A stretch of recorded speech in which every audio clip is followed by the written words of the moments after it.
Dear viewers, most marriages take place within same cultures and countries, but a significant rise has been observed cross-cultural and cross-countries marriages in the last 5 decades.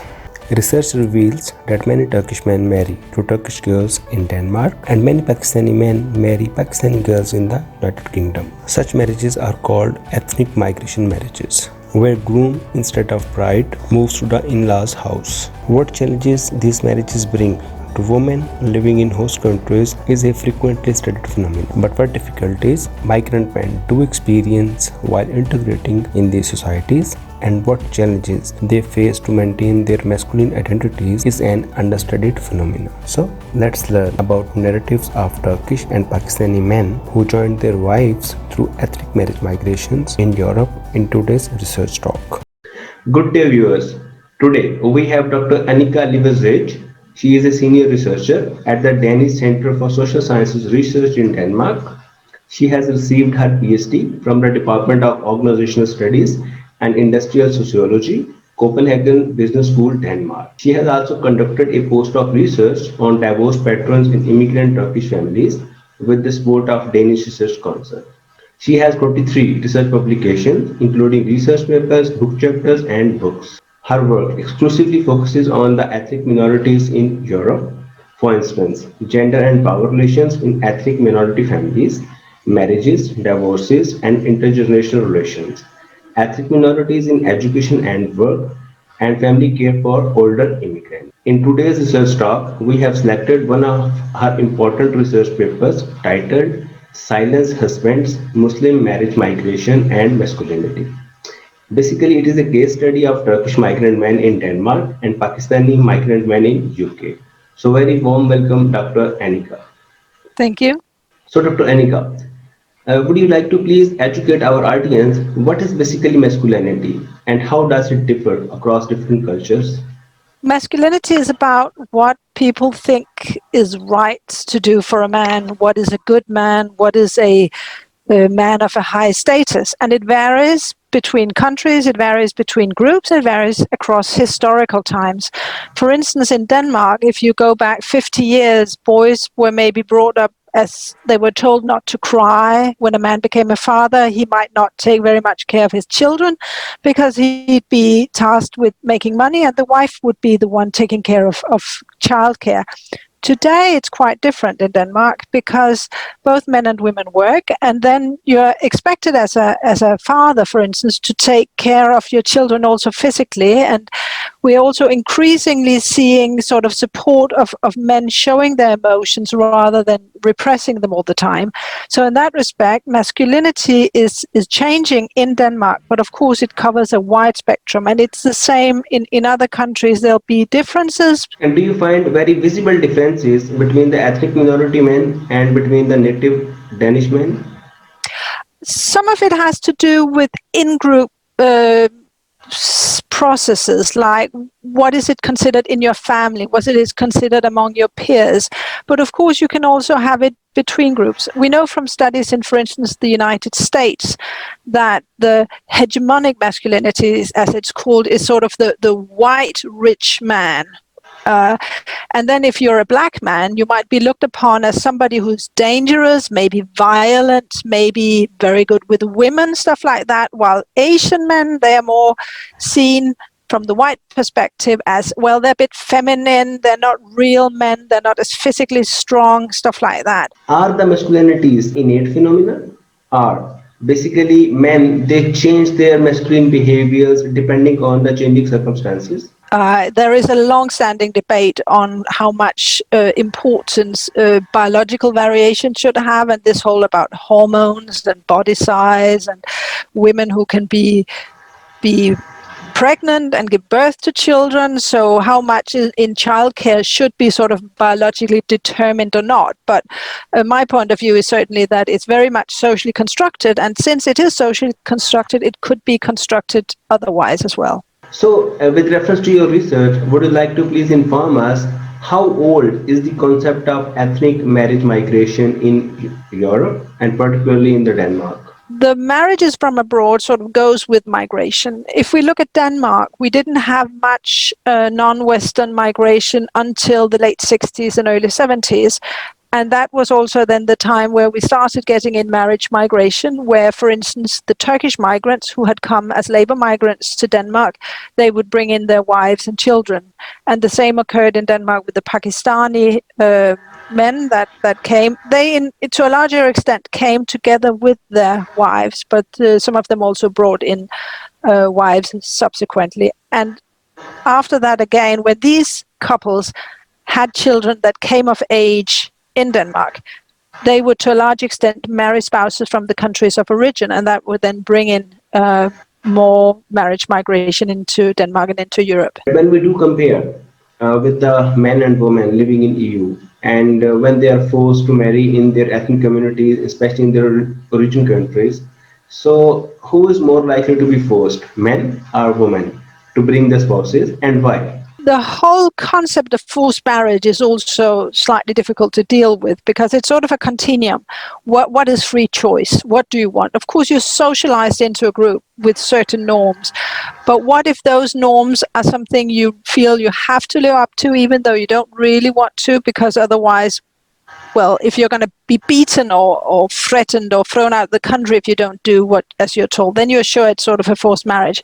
In other cases, it's just knowing how sad your parents will be if you don't marry this cousin they found for you. And even though you're not really into him, you might just want to do it for the sake of family peace. And we know that both men and women are forced into marriages, but it seems that it's much more of a problem with women than with men. And another question is, when we look at the public narrative, when I was looking at your paper, I came to know there are a lot of restrictions in the legislation relating to the family law and relating to the spousal marriages. So my question is, within the Europe, if we look at the 28 countries around, the cross-country marriages are encouraged. However, what are the barriers why the European legal perspective discourages the marriages between EU and developing countries through their certain restrictive laws? A lot of it has to do with the economic situation. Denmark is a welfare country. It means that we pay a high tax, but if we can't make our own money, the state supports us. And that means that if you get a lot of people into the country who can't support themselves because the labor market is very demanding, then you end up with having to give social support to certain groups for many years and even decades. And that has happened in some ethnic minority communities where the employment rate, especially among the women, is a lot lower than it is in the majority Danish population. And that's been one of the really central reasons why they've tried to discourage marriages from abroad. So, another linking question from your research, when we refer to the post-colonial feminism, and we come to know that they classify the narrative of the destination countries toward migrants. And within this narrative, men migrants, they are perceived patriarchs, archaic, and uncivilized. In comparison to migrant women, they are given sympathy and they are perceived vulnerable. Why these two parallel discourses exist? That's a pretty big discussion. But so to put it briefly, some of it has to do with the construction of national identity. And there you make another, and the other is sort of what you are not.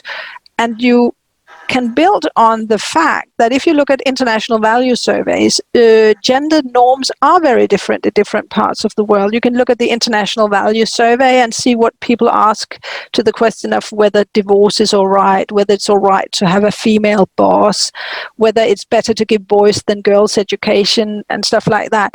And you see that Denmark is a much more gender equal country compared to many of the immigrant sending countries. And that is sort of becoming the point you latch onto. So there are some real differences, but it also becomes a construction where you can then sort of other, especially Muslim men, as being what we are not, like violent and repressive towards women. Coming to your research findings, please educate us how the Turkish men they negotiate their masculinities in the Denmark, and how the Pakistani men particularly they negotiate their masculinities vice versa in England. Well, the main point of this article is that we look at men who came to Europe as marriage migrants. And that means that they had a very specific structural position that you don't look at so often, because you often think of the family migrant, marriage migrant, that must be a woman. Well, that is not the case. As I said earlier, when you have generations coming of age in Europe, a lot of them have been marrying back home. And then if you have a boy in Europe, he might get a wife in, and then the wife comes in and she is already sort of the weaker party in the marriage because she's a woman, but then she's also the new coming migrant. So she's double weak, and the man is sort of double strong when you look at the intersectionality between migrant status and gender. But when you have the husbands who come in from abroad, you get sort of a contradiction. The husband is supposed to be the stronger party in the married couple, the head of the household, but this guy is a newcomer, and he's dependent on his wife in a lot of different ways, and in respects, and that creates a contradiction that we explored. So in that respect, even though we looked at two different groups, Turkish and Pakistani, UK and Denmark, there were a lot of similarities in the hardships that these men could meet once they were in Europe. Which families were more likely gender traditional in terms of their gender relations within the families, Turkish or the Pakistani families? Oh, we can't really compare that straight on. I mean, we can say in general that the Pakistani families, they do have sort of a higher level of cultural continuity, you might say. For instance, if we look at survey studies of cousin marriages from other countries, the rate is about twice as high in the Pakistani community as in the Turkish community. Why I did ask this question because you know Turkey and Pakistan both are Muslim majority countries. So the Islam has a decisive role in the construction of gender relations. So it is very interesting to come to know when they both people come in Germany within the both groups, to what extent they are continuing the traditional gender notion within their family. So it means you are referring that the Turkish family are less likely conventional in comparison to the Pakistani families that other parts of the research they reflect. Yeah, you could say that. Also, at least sort of a very central gender thing is whether the women start working or not. And the Pakistani women in Denmark have a lower labor market engagement rate than the Turkish women in Denmark. Dr. Annika, you also referred some kind of surveillance activities done by the in-laws to the newcomer husbands. So could you like to share with us, what were these surveillance activities done by these men? It's just to say the sort of the weak position you end up in that's very unexpected to you. If you had married in your country of origin, if you came to live with parents, it would be your own parents, and it would be your wife that had to be the newcomer who had to do what was told. But because of migration and the absence and presence of different family members, a number of these young men, they came to live with their parents-in-law, and that meant that all of a sudden they had to behave nicely towards the elders. It could also be that there were difficulties, like if they wanted the wife to do one thing and the parents wanted the wife to do another thing, who was in charge? Then it could become this sort of struggle over authority, where the men often had to concede to the fact that they were sort of below in the hierarchy and they hadn't expected to do that. Then, of course, as well, both wives and in-laws could sort of survey the men, or that's how they felt it, like he wasn't free to go out because they wanted to control what he was doing. That could also be the concern with bogus marriages. Is he just going to go out with other girls? He's just married our daughter, so we have to sort of keep him in check. Or it could be this whole thing about remittances. He might want to send money back to his family, but would the parents-in-law and the wife accept that? And if they didn't, could they maybe keep him from doing so? That could be felt like surveillance for some other men. To what extent living with the in-laws and sharing the specific gender culture within the families determine the masculinities and the vulnerabilities of these migrant men? Well, you can't really say it determines. It provides the context, and the men have to negotiate it the best they can. And a lot of it has to do with interpersonal relationships. If they had a good relationship with the wife, it could really help in a lot of ways. If some men, they improve their destination language skills, and as a result, they come to know about the social and cultural and political affairs of the living country, to what extent help them to improve their negotiation within the families? Of course, all the resources you can get can help you. If you get language skills, it can help you. If you get a good job, so you can provide money for yourself, it will help you.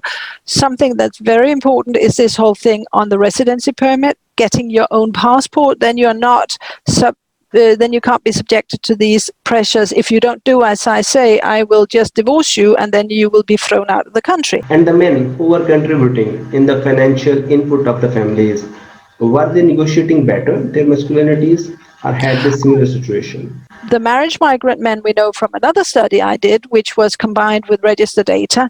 Um, we know that the marriage migrant men, they have a very high employment rate from the time they arrive in Denmark. And that's also tied to both the fact that they are men and men should provide for their families, and also that they arrive to an established family, so they have a network, and this network can find a job for them, and a job where they don't need to speak Danish. It might be in a pizzeria or in a taxi or stuff like that.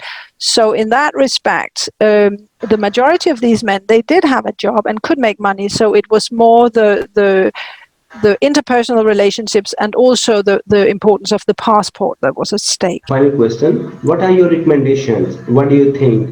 What can help these migrant men to integrate into the Danish society and to continue their family life smoothly? I mean, what do you see? What should be done at a part of the state and what should be done at the part of the family? That's quite a big question. I think marriage is a big thing and it's very important, but it's also probably very difficult. I know the different ways of contracting marriages. So how do you find out whether you're compatible? How do you find out if you're going to be a happy couple together? I mean, that's very important that you find a spouse that you fit well with.